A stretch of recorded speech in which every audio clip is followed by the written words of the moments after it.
Nah, ada 3 tipologi, kita ulang ya. Kemunafikan karena kampungan, kekeh mempertahankan adat istiadat, nggak ada modus ekonomi, nggak ada politik sosial, nggak ada. Nah, yang kedua tipologi kemunafikan orang-orang kota, bukan karena ideologi. Salatnya itu sebenarnya memalas itu lah duduk karena nyalon dewan. Ngaji ini kan males itu, tapi kepaksa ngaji lah lumayan gratis marketing, gratis nasabah. Nah, mau kemunafikan yang pertama tadi kampungan, yang kedua orang kota, sama kok dua-duanya diajar. Sama di dunianya juga diajar berkali-kali, dibikin gelisah. Nah, ada yang ketiga, 1-2 kali, kadang-kadang saya munafik. Mungkin Parohali munafik, Pajasuro munafik. Tapi bukan gaya kita. Terpaksa kita lakukan. Bertobat, insya Allah kita tidak diazab oleh Allah. Itu maksudnya ya. Nah, sudah tuh getun tuh. Ya Allah, barang tak ingat-ingat ya, saya pernah itu datang pengajian sebetulnya bukan cari ridha Allah, tapi karena cari bla bla bla bla. Munafik saya. Udah diampuni Allah, tapi harus diteruskan. Hud min amwalihim sadaqatan, sedekah dalam rangka meneruskan step berikutnya dalam langkah bertobat. Saya pernah maksiat, lalu saya nangis, Allah, ya Allah, sudah cari pintu surga sulit, kebuka ketutup tadi karena maksiat. Saya tangis, ya Allah, tiap malam. Yakin gak Allah itu mengampuni? Kalau gak yakin, buat apa sih nangis? Yakin. Tapi ukuran untuk bersedekahnya itu sampai di mana? Nah, ini kita yang berbuat salah begini, sedekah yang bisa diterima untuk menutupi kesalahan itu seberapa besar? Nah, saking saya itu pengen diampuni, ya Allah, udahlah, pokoknya ampuni. Maka saya membabi buta, nggak pakai ukuran saya sedekah. Jadi berapa ukuran sedekahnya? Berapa seikhlas? Bukan batasnya ikhlas, sejona nyaman. Karena kan nggak nyaman loh kita itu merasa berdosa itu. Nah, maka sampai merasa nyaman, ya Allah, udah habis motor, habis mobil, habis. Nah, kita kembali dulu. Yakin nggak diampuni oleh Allah? Harus yakin. Kalau nggak yakin, buat apa nangis ya Allah? Dah, alhamdulillah nih, alhamdulillah sih diampuni. Kotor nggak kita ini? Pernah kotor.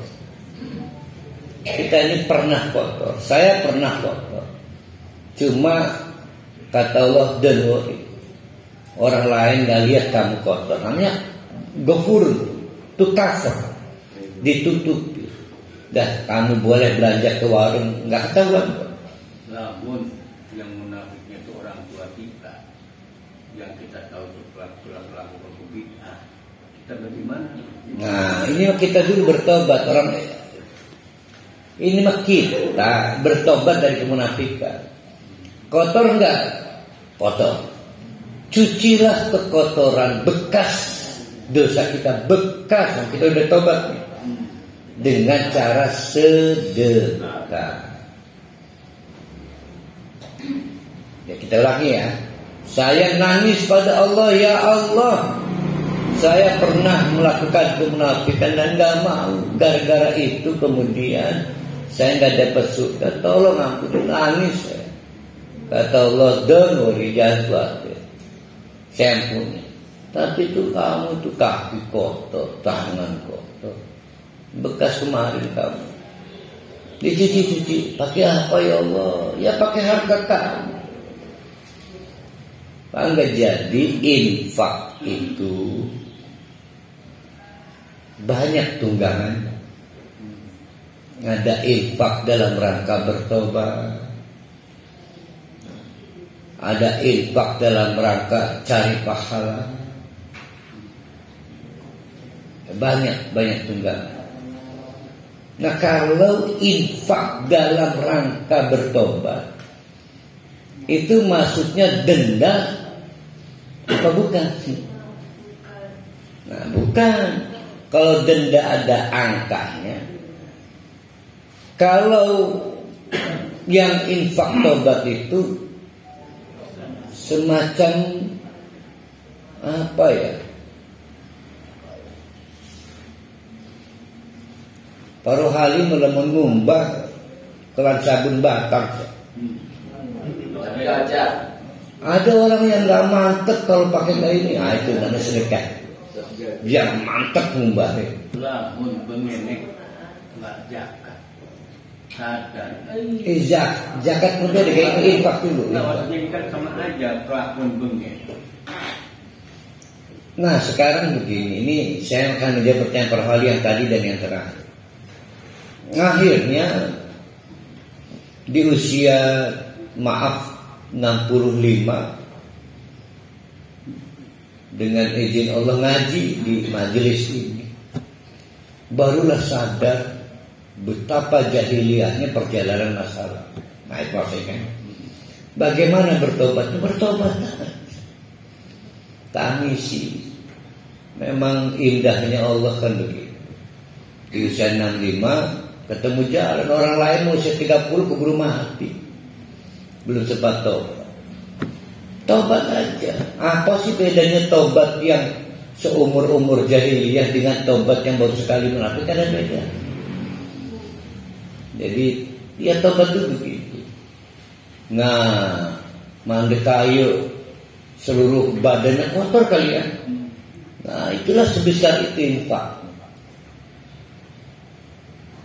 Maka dilihat lagi pendil. Oh, ini pendil jahiliyah, saya jual semua, habis.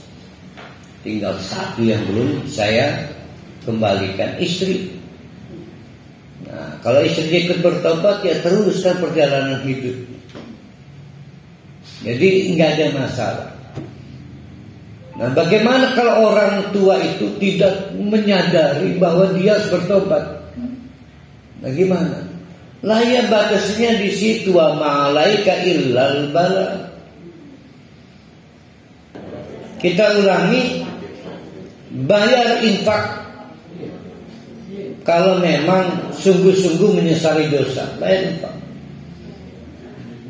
Jadi berinfaknya karena kerunya ngedelek uang, karena baru dapat rezeki, atau karena lagi tobat. Ada 3 nih.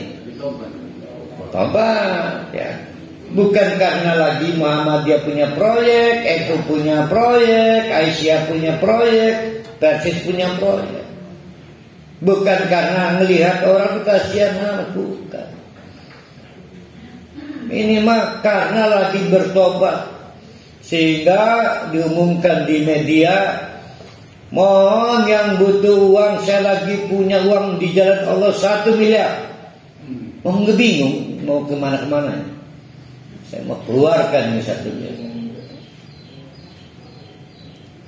Hati-hati, beda ya. Kita ulangi, ini infak karena bertobat. Beda. Lagi ngomong konon itu kira-kira riya. Riya. Aku ngomong. Kan sudah kita selesaikan pembahasan soal itu.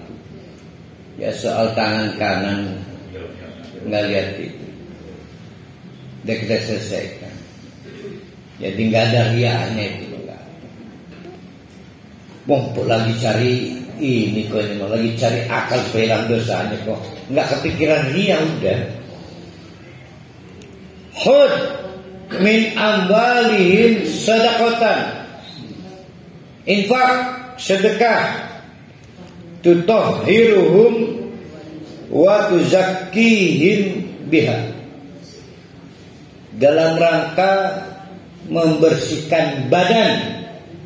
Tangannya pernah kotor melakukan bid'ah, khurafat, syirik, sholat tapi malas, pengajian tapi malas.